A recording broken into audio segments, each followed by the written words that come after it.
Welcome everybody to the inaugural PIXERF Podcast with our first-time partner, Asian Geographic. We are live at the Images of Asia photo competition, which was held over the past month, and there'll be live judging later at 6 o'clock, and the winners will be announced later on, right? I'm Saud from PIXERF, the tech company that is partnering Asian Geo for this endeavor for the first time. And on my left is the lovely Rachel. Hi, I'm the editor of Asian Geographic magazines. I'm glad that you're joining us this year on IOA 2018, and we have a wonderful panel of judges who have been with us for the past few months, and some of them are also joining us in this discussion today. So we look forward to hear from them later on. Yeah, so we have 8 judges joining us today. One more might join us later, so we have to edit him in the video. That'll be Brandon.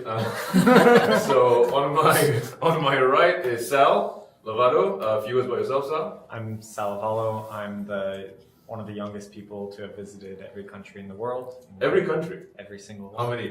193 and then some. Wow. And I share my photos, mostly travel photos, on Instagram. So just to be clear, I was told you don't call yourself a photographer, but I like to say that I don't take pretty photos, I just go pretty places. Okay, nice. That's a nice one. Thank you, Sal. On his left is Manuel Librodo Jr. A few words by yourself. Yeah, you can call me Manny. I am from the Philippines. I have been taking photos seriously since the late 1990s, but I started quite late in my photography. I started taking photos when I was 40 years old, and my life has never been the same. So I'm here right now. Okay, nice. Thanks, Manny. John, I'm going to skip you because let's do photographer first. Sure. Shavonne Wong, PIXERF ambassador, also judge, and the only female judge on the panel, actually. Excited to be here? Yes, I am. You was by yourself? My name is Shavonne. I've been a photographer for the last 8 years. I do mainly fashion and commercial work. Okay, nice and succinct. Great. Yes. Next to you is John. John the man. John, the big man of Asian Geo. A few words by yourself, John. Okay. I'm John, and Asian Geographic publishers. Asian Geographic around for 19 years. Next year we're going to celebrate 20 years. This Images of Asia photo competition be around 16 years now. Since the day one at Asian Geographic, all the photo competitions are never do a indoor, closed door judging. Every competition we do is open for live judging. Every year that when we do our judgings, everyone can listen, they come and do it, and we do now even better because of social media. We can do a live judging on our social media. People can see it because it used to be our photo competition from somewhere that you don't even have a. Yeah, it's manual, right? They'll mail you the photo. Yeah. So like they always want to know. But it's like we were announced it straight away right after the live judging. So tonight, people watching from Bangladesh, and so like the photographer from everywhere. So we call it Images of Asia. Images must be from Asia, but the photographer from everywhere. So we have a subscription readership of worldwide 48 countries. So like followed by, I wish there is a more photographer will be joined. Yeah, I mean, so PIXERF is happy to be the partner for this year. So we provided you guys a platform where basically submissions can come in. So you've kind of used a tech solution. PIXERF. So the reason we got together was because our missions were quite aligned. PIXERF is all about Asian photography and photography in Asia, and we want to champion the Asian photographer. And also Asian Geo is all about photography as well. So I think it was a marriage made in heaven. Yeah. I'm not going to hard sell PIXERF too much. I think you already have. Yeah, I know. Rachel, back to IOA, which we're here today. So how do you want to start the podcast? First of all, I think I would like to find out a little bit more from the judges. Why are you doing what you are doing now? So basically, why have you chosen your field of photography, and why do you stick to it? So I think that now, because so many people are consuming photography in such a mass way, and they're also being shared alongside stories. So I think that all the photos that I have are a memory of mine. There's a story of what's in front of the lens, but also how I was feeling behind the lens, and I think that it's just it's a medium to share those stories with the photographs, and so I think that it's really interesting. Like now, in order to do that, to get them to read the story, to have the caption, to share your memory, to do that through a photograph, I think is really a great way to kind of to share the travel. So I'm guessing here that you're pretty big on Instagram, right? I didn't really check the. Yes. What is your following? We'll add a little follow him at on his chest later on. It's, I have like 40,000 now, and they're from all over the world, which is really nice because Singapore is actually one of my top 5. Really? Yeah, it's number 5, but it's one of my top 5. It's Great. so it's been fun to like. You had a moment earlier because I saw you talking to a fan for a good 20 minutes. So I was like, wow, Sal's bigger than I thought he was. No, I think. She was like, yeah, I follow you all the time. So excited to see you. It's great. Yeah, well, I think that it's like like you're sharing stories, and I think I'm so like privileged to have seen so much of the world, and so I think that it would be an injustice not to share that, and then to find the best images to like make people interested in the story, right? And so if you've been to every country in the world, what's next? I'm like, I've settled down. I have 2 kittens. I have a job, but I'm still traveling. Like, I see next year the moon. yeah, the moon. I still do like 1 trip a month. Okay. So and I've always wanted to travel for a purpose. Like if there's something specific I want to see, or like, like I don't just want to go somewhere for no reason. Like maybe. Like to come here for the Images of Asia is like a perfect reason to come to Singapore and see so much and meet some great people. Okay, and so now I have a reason to go to Philippines again. Yeah. So 136 countries? 193. 193 countries, sorry, math is horrible. If you had to go back to one, just one, which one would it be? So I live in the UAE in Abu Dhabi, and that's my favorite. And if I had to stay somewhere, I'd be there. Okay, nice. All right. Yeah, and I think you mentioned that you are passionate about sharing stories with your viewers. Stories are very powerful, and I think photographs are very important in conveying those stories as well. So I understand that you do a lot of portrait work, a lot of travel also. So how do you arrive at this where you are now, where you focus a lot on taking people and traveling a lot and combining these two to get images that are so powerful and so colorful? I started off as a travel photographer. Before I got into photography, I was a full-time teacher in Bangkok. And the only time I was looking forward to were my weekends when I can go out and shoot.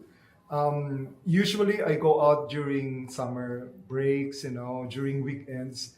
And eventually with the World Wide Web, I shared my work online, and I was getting a lot of good feedbacks. This was pre-Instagram, right? Before Instagram? Pre-Instagram, pre-Facebook. Pre-Facebook. Yeah. So you had a website?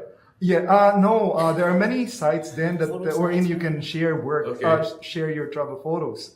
So then I joined competitions, The thing is, some competitions, they want fresh entries.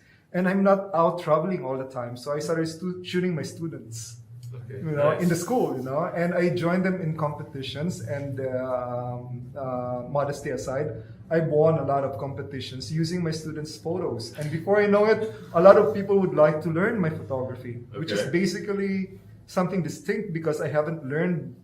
I didn't go to school in my photography journey. I just do it all from the heart, And I started to study my own photography, so that I could teach it, So it's a good marriage because I am also a teacher. So before I know it, I don't have weekends. I teach from Monday till Friday. Then I have to do workshops with people flying from all over the world who would like to learn from my photography.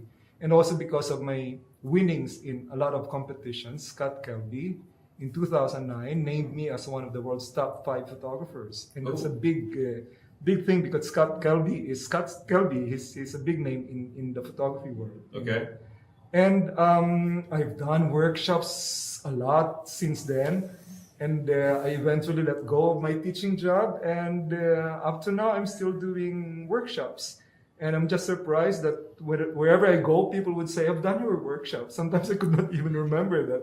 Where and when did they do my workshop? But I think the biggest thing about my photography is that I've inspired so many people. And once you are an inspiration, I think you keep on pushing with your passion. So I just want to get it straight. So you are basically self-taught, right? Yes, I am. You are also basically self-taught, right? You didn't go to school. I'm not one of the world's top 5 photographers. Shavonne, if I'm not mistaken, is also sort of self-taught. Yeah. So I'm getting that photography is something that calls to you.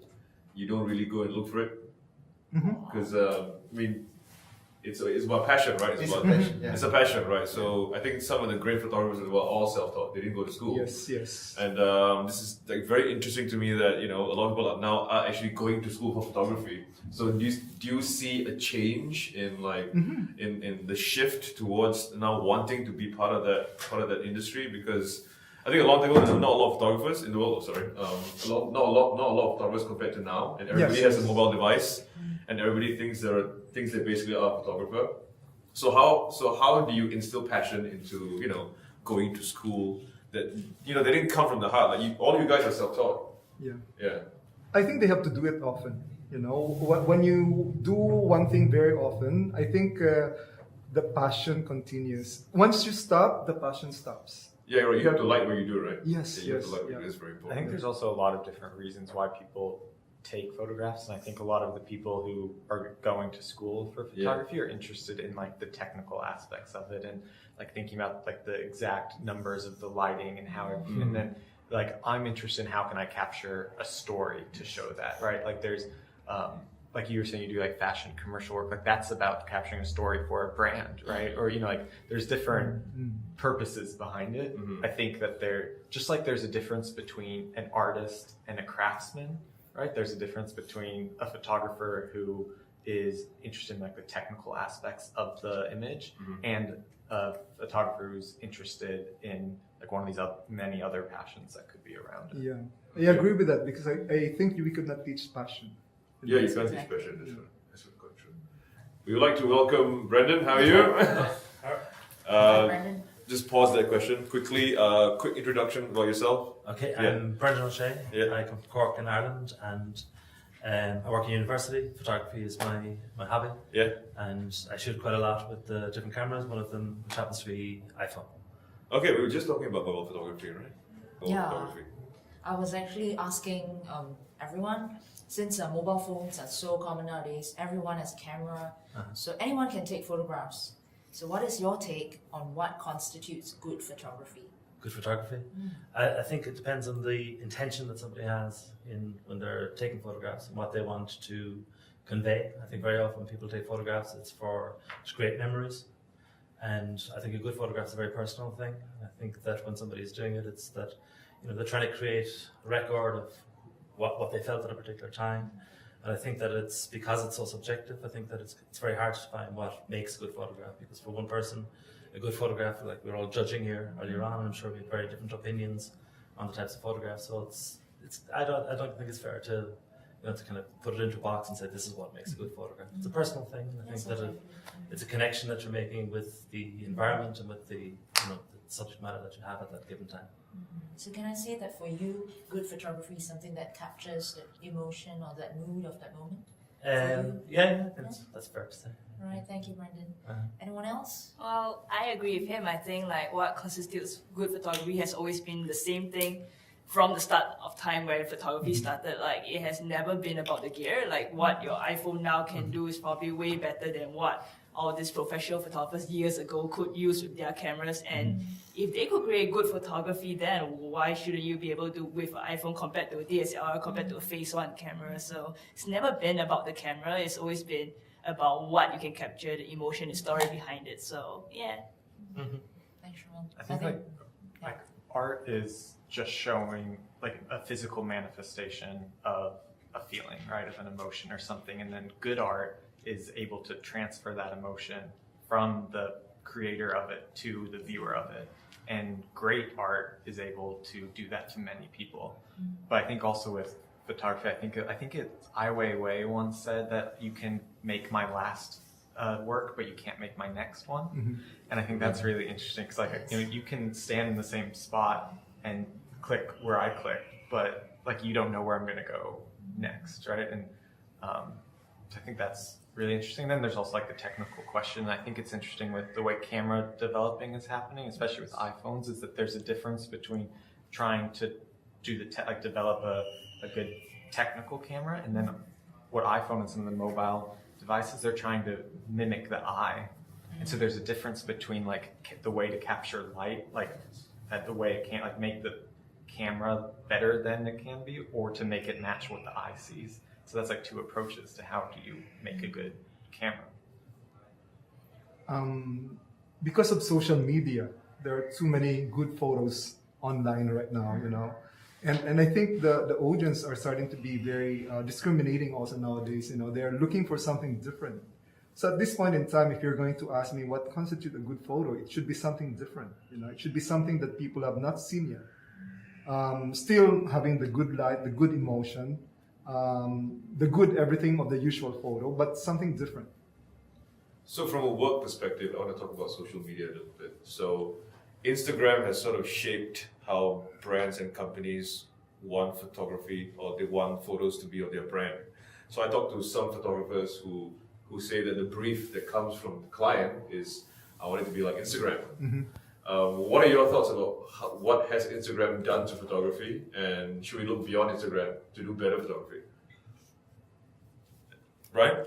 Brandon, yes. Yeah, I think Instagram has been fantastic for photography, but I think as a platform at the moment, I think it's quite stale. I think that there's many good photographs out there, and I think that there's trying to navigate your way through to find where those good photographs are is quite difficult. Instagram was never a sharing platform; it's always a viewing platform. And I think that their intention with Instagram was to maximize the number of people who would come on and view images. And I think that it contradicts it in a way in terms of why people would get onto it. And I think with the commercialization of it in recent years, and that they're moving more towards brands and celebrities, I think that it's quite frustrating platform at the moment to be on. And trying to see the future, what would come from it, it's kind of hard to predict. I think that that if we go back maybe 10, 12 years ago, Flickr would have been the dominant platform. They were very, very slow to react, and Instagram were able to take over the space. And I imagine that there's somebody out there at the moment, hopefully trying to make the next Instagram, well, not the next Instagram, something that'll surpass it. Okay. All right. I think that's a very interesting discussion because nowadays there's so many people who are just going for something that is Instagram worthy, Instagram friendly. So in fact, there are many brands, many individuals who do professional shoots and then they load them up onto Instagram. So do you have any comments on that?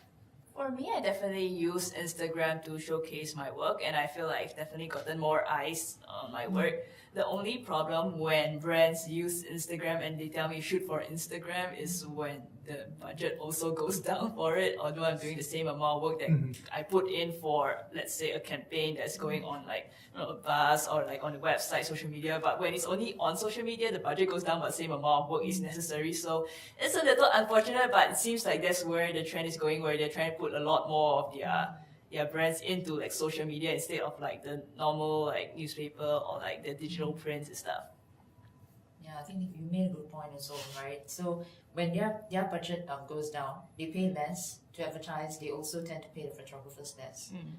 So there's downside. Yeah. Payment's a tricky issue when I speak to photographers and brands. There's always horror stories about not getting paid, running away from the second half of payment. Is this prevalent? Do you guys see it more and more, or is this something that I think more companies are getting a bit more tight with their budgets are definitely going down? Like that, I know for photography. I think Shavonne, you can attest to that. So, where do you see this relationship between the value of your photography versus the perceived value of photography? Right? How would you how would you convince the brand that you need to pay for this because this is what you're going to get? I think it's important to always be doing work that nobody else can. I mean, if you are doing something that somebody else can, and you're not trying to come up new work, you're not trying to stay ahead of the trends, you're not trying to, be truly you, then they can always get somebody else cheaper. Then it will make sense for them to do so. Right, but unless you're the only one who can create this sort of mood, you're the only one who can create this sort of look, then they will only have no choice but to hire you. That's the only way you will always be hired. That makes sense. Yeah. Okay. All right. Speaking about trends, do you have any comments on the current trends on imagery in Asia recently, or around the world for that matter? Is there any one trend that kind of Yeah. stands out to you, photography-wise? In terms of travel, the farther you travel, the more ahead you are of the group, you know. Yeah, so a lot of photographers in Asia now travel as much as they could, you know, spend so much money traveling and taking photos, and they're not actually getting anything from it. You know, they're not getting any money from their photography. They're just happy, you know. So they just get their name out there. Okay. So travel photography is definitely on the rise, right? Oh yeah, because of the social media, you know, they do ATM at the moment. I'm here now in Iceland, you know, shooting this, you know, and they're getting a lot of feedbacks from people, a lot of likes, you know, and for them, they're just after the likes. Actually, the photos are also good. Well, if you get a good following, you can make money from it. Oh yeah. As a photographer. And that's the reason why they are in Instagram, because they can actually make money from it. Yeah, definitely. Because I think some of the photographers I know, even they post something to, for example, if a camera brand comes to them and they wanna do something on their Instagram, they get paid. So I think it also works in a great way for them to not only get social credit, but Yes. actual money in Yes, the yes. same way. We were saying about how budgets are shrinking and then photographers have problems being paid and so forth. So in terms of this, would you compromise something that is personal to you or something about your photography in order to get a job? I would say the way for me I would work is the way I have my usual day rate, my usual half day, my usual full day, and I am willing to cut the rate if the job is fun, and if the job is boring, just pay me my full rate, sort of thing. Yeah, and like and if they pay me my full rate, I'm kind of willing to let me know what you want. I'll shoot whatever you need, and obviously I'll try and put what I can in there. But when we have jobs that come with low budget, but like, holy crap, I get to shoot in this cool location that I can't get on my own. Like, I'll be like, yeah, I'm willing to compromise on that. But like, you have to let me make sure, like, I have to get something out of it. I want to make sure that the photos that come out of this shoot, I want to be able to use it on my own portfolio. So Shavonne, your bio says that, I'm quoting from your website, that you tend to work with clients that you can sort of stretch the creative brief. What does that mean? What do you mean by means stretch the creative brief? they give me the brief and I stretch. I don't know, I'll try and We see. can edit that out. Yeah. For me, I just want to see how much I can put me in there. Okay. Like, creatively, how Any can I examples improve? you can talk about? I can't think of one right now. Very stressful. We can edit it later. And I think of it, Audio, yeah, we you can edit pretend it I just later, said it. Yeah. Okay, Yeah. alright. Okay. Do you guys see the same thing? Like, so you don't work for brands, do you? I'm No, not I sure. like actively don't. But you've been promote. approached. Yeah, I guess it's kind of I feel really.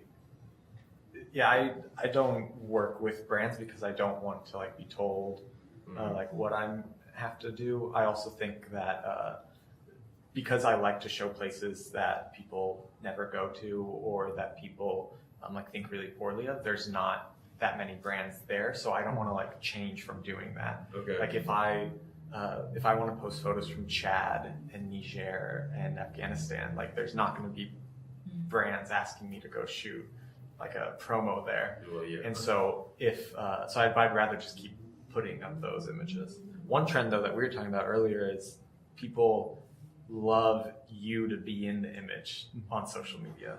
So like, some of my like best photos no one's ever seen because I know that it won't be like well received like in social media. Like I'll put it maybe like I'll show my friends or I'll have it in my home or something. Okay. But all of my top like 30 photos are like me standing next to something. Okay.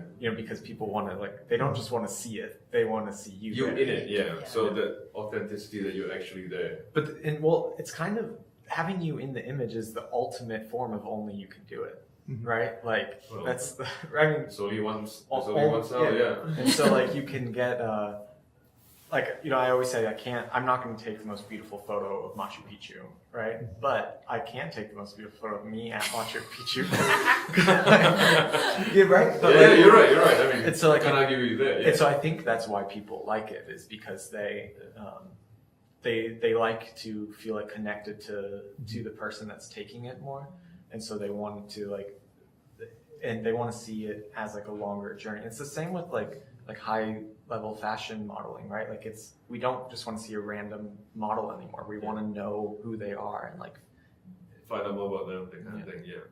So just want to pop a question to the two slightly older gentlemen.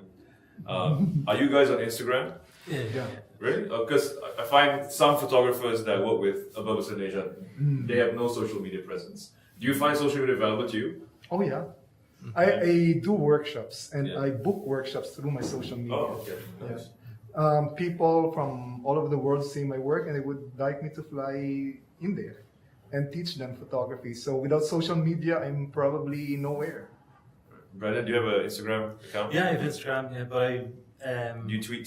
do I tweet? I would be active on Twitter as well, but for me it's more to engage with friends and kind of community that I would be involved in there. I think previously Flickr would have been a better platform for me to to get work and to be noticed like that. But with Instagram, it's more to connect on a daily basis, see what friends are posting and sharing like that. So you're active on Instagram? Daily? Yeah. Oh, nice. I used to love Facebook albums. Like, remember back when people would look through because oh my you god, can show Yeah. 2008. right, but I thought that was like so fun, like To click the different albums. well, no, Yes. like to create it too and say, okay, like how, like I remember one time, like my favorite thing I've ever done with photos, which nobody's ever really seen, like maybe 20 of my friends, is like this album I did of this summer where I went all over, and instead of doing like here's this trip and this, I like intermix them so that it would be like the feelings of the trip rather than just like location. And I was like, and I think that's fun. You can't ever put 50 photos up on Instagram. Like it's not the same. No. Yeah. And so like that was, I like the idea of like here's like a bulk of, I guess like it could be like a photo book or something, but there's something about the album that I used to really like. So discovering like photos in an album is actually quite fun. Yeah, like saying Think here's about like, it. I still do that. Really? I still do that. And in Facebook, they actually have this something that pops up like your picture has been viewed 1.5 million times, you know. I reached at 1.5 million, but then there's a bit of cheating in there because I usually do a workshop, let's say in Abu Dhabi, and then I would put up my pictures from that workshop. And then I asked my participants, like 20 of them, to send me pictures and I would include them in the album also. And also it's some sort of my marketing, for my succeeding workshops. Okay. I think we didn't ask Brennan, why did you choose your chosen field of photography? I think we'll kind of set that in the front. It's an interesting story to tell. Which is the chosen field? Which is your chosen field of photography? Why did you end up doing this field of photography? Do you have a field or do you have several I would have several. fields? It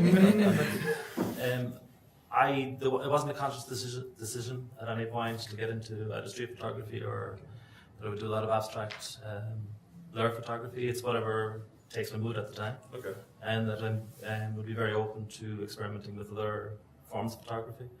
And I really wouldn't consider myself to be within one particular field. To be Are you self-taught? yeah. So yeah, all four of you are self-taught, Yeah. self-taught photographers. Okay, nice. I like street photography quite a lot. I would be active in street photography communities, and I like the spontaneity of it. I like that you can control it. I like that the connection that you can make, even though you're not making a connection. In terms of when you're doing candid photography, that that you ultimately are making quite a strong connection with the person or people that you are photographing. But Someone told me street photography is like hunting. You sit there and you wait for the right shot. it can be a combination that you can work with locations. If you come across a good lighting condition, just wait for some action, or that you can just keep on the move. Yeah. Okay. Whichever. Street photography is on the rise in Asia. If you had a look at Instagram and the amount of street photographers, and because we also go from country to country and talk to a lot of photographers, and there is a huge amount of young people who are now street photographers. However, that doesn't translate to commercial work a lot.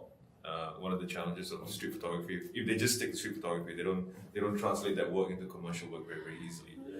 I think it depends. Yeah, I think it depends. I feel like one of the other trends that's coming out nowadays is the authenticity. Like they want relatability. They even with commercial work, when it comes to retouching, they want it to be like you want to see some pores. You want to see like this person is actually human, and like it becomes less staged. And sometimes I feel like if you're a street photographer, I've seen brands go to street photographers to get them to do their jobs for them, like to do a shoot for them where it's kind of in the street, they use street people to do a shoot, and when people see those photos, they're like, oh, this is someone I see on the street, and this person looks happy. If I use this brand, I will be happy too, sort of thing. So yeah, I think it's not impossible for a street photographer to get jobs from commercial brands. Okay, all right. Noted. Yes, and I think it's like so I live in Abu Dhabi and I travel a lot in other places where photography is like, you can't just, like I could never just take a photo of a stranger on the street. Cultural differences. And I've been in places where you're not, like if you have a camera, people, so that's like a luxury to me, but I feel really uncomfortable taking photos of like people, like street photography, because I've never really been able to, and I think that's There's a little invasion of privacy is what you're saying. Yeah. That you think there is that. Yeah, and like, well, but also like illegal. Like you can't take photos In Dubai. in Abu Dhabi. Yeah. Like, Are you comfortable getting your own photograph taken? huh? Are you comfortable with having your own photograph taken in a candid situation? No, also not. And I just, because I think I wonder like, what is that like for? Like, and so I totally get it. So I never take one unless I ask. But sometimes like when I'm like here and I'm like, oh, that's so nice that you could just do, or like I have friends who do like vlogging in like New York, and they can walk up to anybody and like ask a question. And I'm like, that would be so nice. Like I would love to do that, but Definitely not in Abu Dhabi. Yeah. Yeah. Okay. in some places, Abu Dhabi is like fine compared to like South Sudan or like if you have a camera, you can't do anything. It's really Okay. South of Sudan. You've been to South Sudan? yeah. Oh, okay. That's a nice place. Yeah. Yeah, it is. Very nice. Sorry, I digressed. So Sal has brought up one of the challenges that photographers face is cultural differences. So besides that, what other challenges have you faced as a photographer throughout the years? Yeah, so I've said, I think the challenge is more on me, within me, I think I want to be always doing something different, because after a while when your work becomes predictable, people will not look at your work anymore. They just look at it and they said, oh, it's still the same, okay, next, So the challenge is more on me, regardless of the culture, regardless of the place that you are shooting, you need to show something different all the time, You need to be ahead of the game, especially for me who is doing workshops. Having said that, how do you balance keeping your personal style and also evolving and keep doing something different all the time? How do you balance that? You are evolving in terms of probably places that you're shooting, the style, the colors, but you are not staying away from your original self. Like for example, my romance with the light, it has to be always in there. So the basic things that make you have to keep it. And then just add in some garnishment, a different culture coming in, shooting, like for me, doing portraits, not just one person, but probably shooting 3 using foreground and background, but still telling the same story or telling a strong story, capturing light within the frame and so on and so forth. Yeah. So Sal's, you live in the Middle East for 8 years, Asian, Shavonne's Asian. Brandon, do you see a you come to Asia often? Yeah, very often. Do you see a difference in photography, let's say in Europe and in Asia? Is there a difference that you see coming in from outside? In what genre of photography? I think Commercial, travel? I wouldn't say pay that. Maybe not. I don't pay that much attention to it, but I wouldn't be aware of a distinctive style between Asia and in photography that I would be interested in. I wouldn't be able to. Okay. So it's the same across the board, you think? In the photography that I would be interested in, and that I would, I wouldn't notice a difference. All right. Do you? I mean, I see differences in different countries. When I go to, let's say, Bangkok, when I go to the Philippines, and I go to Vietnam, there are differences in how they approach photography. There are differences in how they react to, let's say, a foreign photographer coming in. Okay. So when I was in Bangkok recently, the Thai photographers sort of stuck to themselves. They don't really mix with the expat photographers that I spoke to, and that's the observation they had. Vietnam is way more open. They mingle with everybody. They're open with new brands coming in. So I see small cultural differences from country to country. Just wondering if you saw like an Asian difference, like an overarching difference. Well, I think in the, because I travel quite a bit through Asia, that definitely there would be differences in how people react to being photographed. But I think that the photographers that I would communicate with, and that I don't see much a difference in their approach in terms of, let's say, street photography. Okay. But definitely, I think maybe like for example, in Korea or in Japan, I think the people react a little bit differently than they would perhaps in Bangkok. In my experience, I think Bangkok is much more receptive. Strangely enough, in Japan, that where they have very, very strict controls over cameras. In terms of that, if you buy a mobile phone, you can't silence the shutter sound. Okay. But even that, I've had experiences, because I shoot a lot on the street in Tokyo and other cities in Japan, and they're very, very responsive, and that even in situations you think that they would be guarded, no problem whatsoever. Okay. So I think probably different cultural differences in how people react to it, but I think the intention of photographers, I wouldn't see much of a difference. Okay. John, how are you? So, you and I feel the same way. You're from Myanmar, am I right? Yes. So, do you have any experience with photographers in Myanmar? So, kind of curious because, wow, It doesn't go that's the end of the podcast. It doesn't go to That's the Myanmar. end. Like we saw quite a few submissions on IOA from from Myanmar. Really good, A lot. Very good ones. very A good lot. photography. A lot of photographers there. I'm surprised because of last 3-4 years back, most of the winners from there, I was surprised. So I think I left there about more than 30 years ago. You came to Singapore? I'm here for 28 years. 28? Okay, Yeah, nice. So it's a growing in photography, a lot of interest in there. A lot of one of the last time we have one grand prize winner is from there. Oh, so okay. I was really surprised. So we saw some great submissions. Nice way to segue into talking about IOA. Yes. Yeah. So, judges, what are you looking out for in the winning Just entries? a caveat that I will edit this out. Shavonne has not seen. Have you seen some of it, right? You've seen some of it, right? Not the top 20, but Yeah, some of you've it. seen some of it. So just general feedback. What you guys think of this year's submissions? Different question. Different question. Yeah. What are you Edit. looking out for in the winning entries? Oh yeah, what are you looking out for in the Yes. winning entries? Sorry, I don't have my notes. Yeah. Let's start with Brendan. Well, I just reviewed the different categories. I suppose I'm looking for something which is compelling in terms of composition, and which I'm looking for a connection, which can which would spark me, kind of curiosity as to what the photographer was doing when they got the shot, what sparked their own interest in creating this composition. So I'm looking more for like storytelling, evocative, compelling image. Okay, Siobhan, from what you've seen. From what I've seen, I think how I'm going to judge is really going to be according to basically what I have not seen before. When I'm going to look at these images, I'm going to see I've seen hills before, I've seen pictures of mountains, I've seen pictures of people standing in the street. What makes this picture so special? There's just so much stuff already out there. There's just so many images out there that my eye has already seen. Why is this image going to be different from any other? So when I'm going to just scroll through, I'm just going to basically see what firstly stops my eye and what really stands out from the image. Because in the end, it's not really about the technicalities of it, but it's about wow, I stopped at this image, why? Sort of thing. So, yeah. Okay. Manny? Yeah, a standout picture would be something that connects to the viewer's eye. That would be my eyes, And it's something that tells a lot of story about Asia. Well, that's difficult for wildlife photography, though, because it doesn't tell us about Asia. But then, Yeah, it has to be compelling, as what was said by the fellow judge. But it's more of the connection that I have with the picture.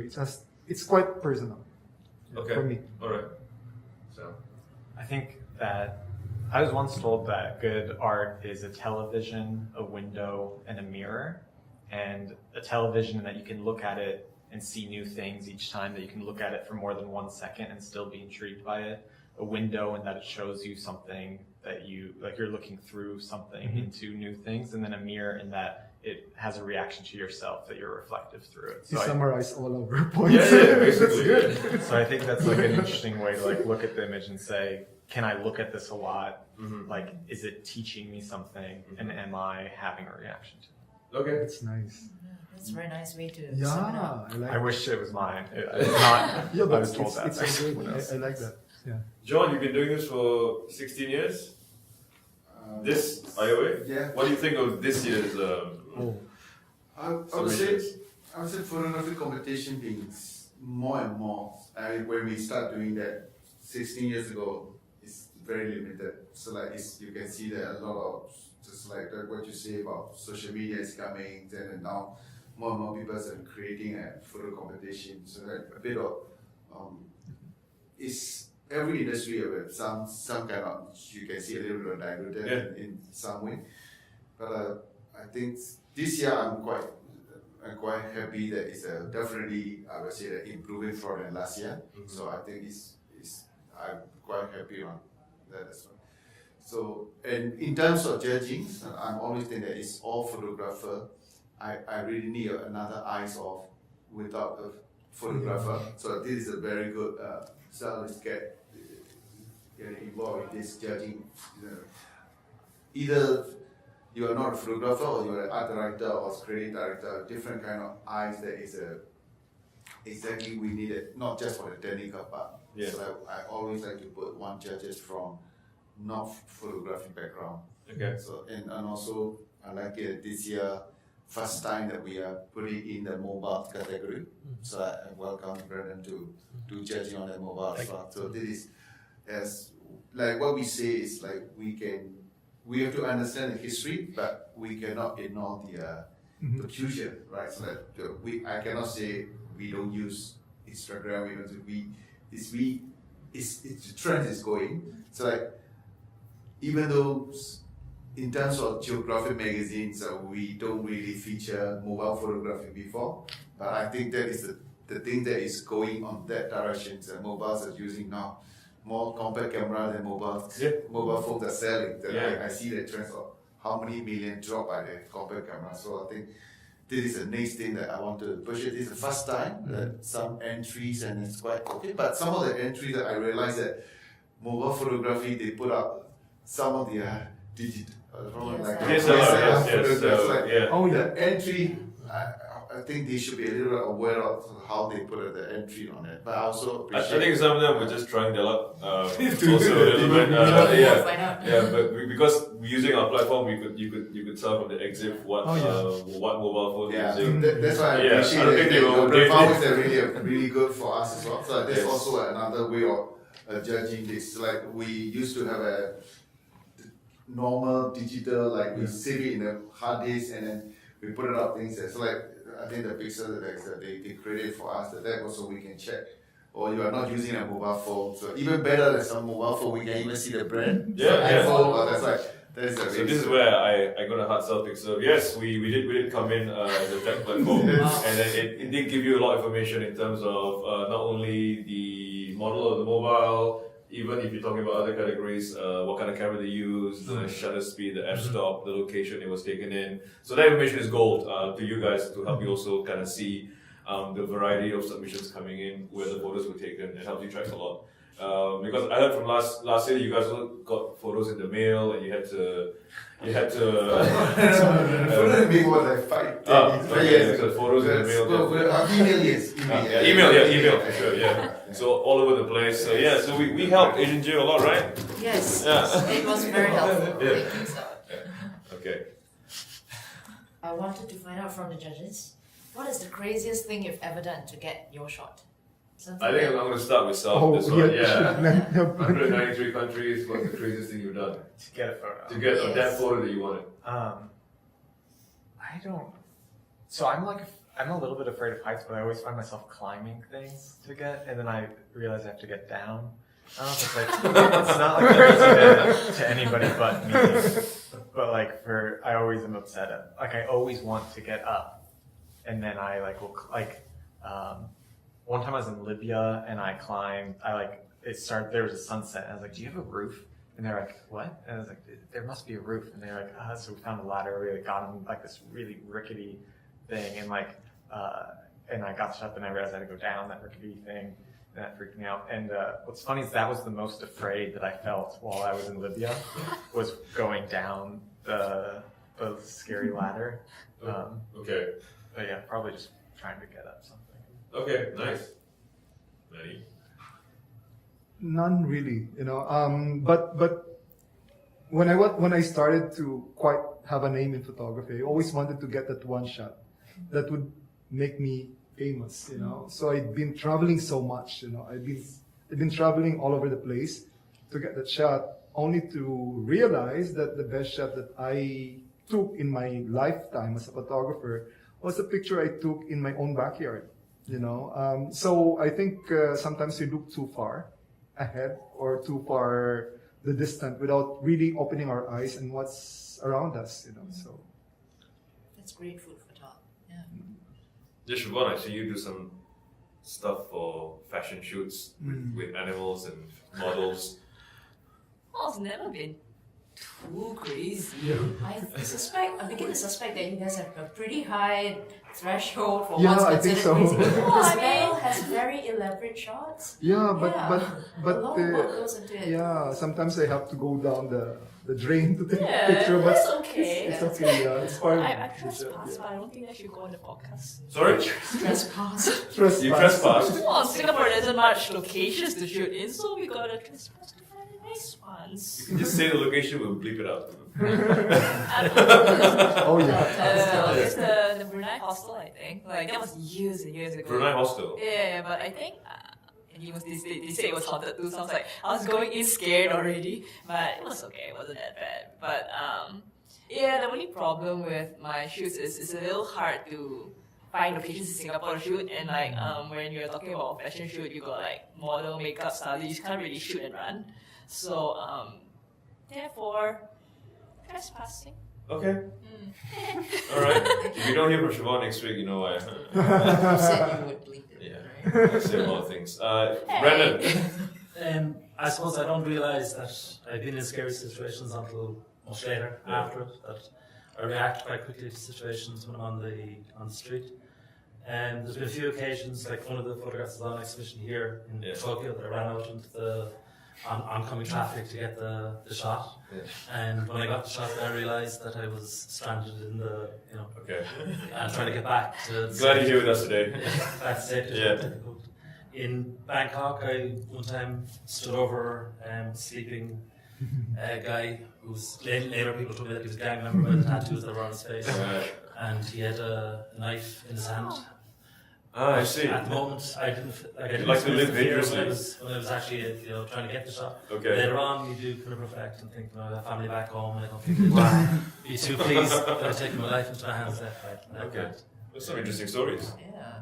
I'm amazed though sometimes how people like you might see that shot of that guy and just be like, oh, like easy. And it's like, like I saw one of my good friends put up this photo and it's like a woman sitting. It was just like perfect colors and like in the subway. And then he's like, yeah, he's waited for 5 hours for someone in orange to sit down.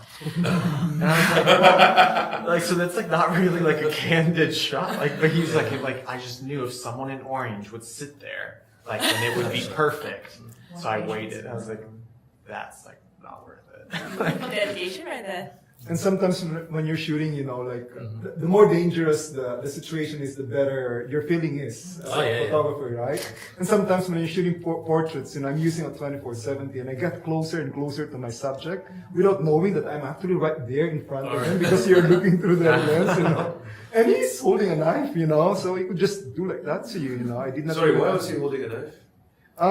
He was Curious. already holding a knife Oh, because okay. he was Sorry, probably, it's probably in a butcher, in a butcher place, yeah. So, oh my God, that tattoo, wow, so good. And then, when you keep on shooting, you feel like you are into it, and that you need that passion to drive out that passion in him too, so you keep getting closer and closer without realizing that Yes. you're right there, and he could have killed you right there at the instant. And that's what we've said. In the act of doing it, you're not aware of it. Yeah. But then afterwards, you start thinking about what if, but it never happened anyway. So Thanks be to God. That sounds quite crazy. So I think if you guys are wildlife photographers, that would have been pretty dangerous. Yeah. yeah. Thank God you're not shooting tigers, lions, Yeah. and things like that. One The next thing you know, photographer uses- Yeah. Long lens. Oh, no way, Long no lens. way. I know, but they get carried away. Going closer and no, closer. I It don't gets do closer and that. closer. I don't do that with animals. But even models, sometimes with a snake, and I'm so afraid of the snakes, but I actually end up right there, and the snake's tail is right on my. But when I think it's the adrenaline, once the adrenaline kick in, who cares? Yeah, all good. Yeah. It's all about passion, right? Photography.